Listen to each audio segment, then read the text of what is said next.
আজকের বিষয় human resource astrology career counselling.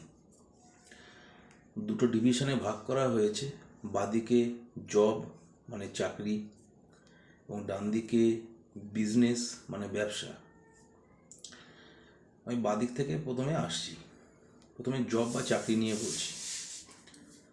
চাকরি ক্ষেত্রে প্রধান ঘর হলো যে কোনো জনমকুণ্ডলীর ষষ্ঠ ভাব বা 6th হাউস।